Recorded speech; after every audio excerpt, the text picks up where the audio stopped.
One of the main reasons for the recommencement of hostilities between Spain and the Netherlands had to do with the Dutch salt extraction from Portuguese mines and then the salt flats of the Caribbean. They used this salt to help preserve the vast amounts of herring which Dutch fishing fleets caught in the North Sea and then sold to Europe en masse. This exclusive Dutch industry made them incredibly rich and put them in a position to take on the Spanish, who were lacking in innovation and military prowess at the time. In Puerto Rico, Dutchmen were often found on the southern shore gathering salt and trading illegally with the locals. They knew Puerto Rico was a strategically valuable island and that it was plentiful in natural resources. The Dutch wished to properly exploit the island's people and materials. In order to do this, they must invade and expel the Spaniards. Many European militaries felt that destroying and occupying Spanish colonial holdings would destroy Spain itself. The Dutch had already snatched several islands in the Lesser Antilles. Additionally, they began founding colonies on the Guyana coast. Puerto Rico would be just another notch on the belt for the ambitious Dutch. They organized themselves into the powerful Dutch West India Company and began mercilessly raiding Spanish ships. The Dutch were soon organizing whole military expeditions against Spanish colonies. After failing to retake Bahia de Brazil, 17 Dutch ships carrying over 6,000 men under the command of Boudewijn Hendriksen changed direction for Puerto Rico.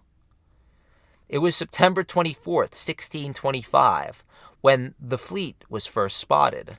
The people of San Juan panicked and left their possessions for the safety of the hills. The next day, the whole Dutch fleet stormed into San Juan's harbor. There would be no long-range artillery fight. The thousands of Dutchmen who landed quickly overran the few hundred Spanish and Puerto Rican defenders, who fell back to El Morro with haste. The Dutch laid siege to El Morro as Hendriksen attempted to starve out the Puerto Rican and Spanish garrison. Military governor of Puerto Rico, Juan de Haro, was a lifelong soldier, having founded the colony and present-day city of Cumaná on the Venezuelan coast at a very early age. He also fought with distinction in Flanders against the Dutch. De Haro acted decisively in the first days of the siege. He rationed food, called up the island's militias, and personally directed the fort's cannon fire. To state what happened when De Haro refused Dutch calls for surrender, from the book Puerto Rico, A Political and Cultural History by Arturo Carrión, quote, De Haro's refusal to surrender El Morro provoked the Dutch into a desperate barrage against the fort and a tightening of the siege. The defenders were even more determined to fight, ever increasing the sorties in which Dutch soldiers were beheaded and equipment and food obtained.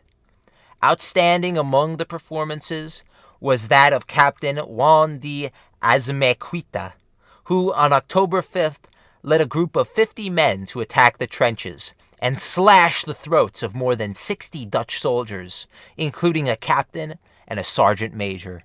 Unquote. Following this attack, another successful nighttime offensive was ordered, and the small fort El Cañuelo was taken back by the Spanish and Puerto Rican defenders. Every day, Puerto Ricans from across the island marched to the capital to join in the defense of their island. By October, the besieged had the same number of men as the besiegers. Hendriksen's position was beyond precarious. His trench line was only just holding against the daily onslaught. He sent a letter to De Haro saying he had the intention of burning the whole city of San Juan to the ground, unless the fort of El Morro was immediately surrendered. De Haro responded, quote, The settlers have enough courage to rebuild their houses, for there is timber in the mountains and building material in the land. And here I am today with people enough in this fortress to wipe out yours. And do not write any more such letters, for I will not reply. Concerning the rest, do as you please. Unquote. On October 22nd, Hendriksen made good on his promise. Not a building was spared. The churches especially were completely destroyed. As the Sanjuaneros watched their homes burn, they became incensed, and Captain Azmequita was given permission to lead a force of 150 men in a charge against the Dutch, who were still assembled in their forward trenches.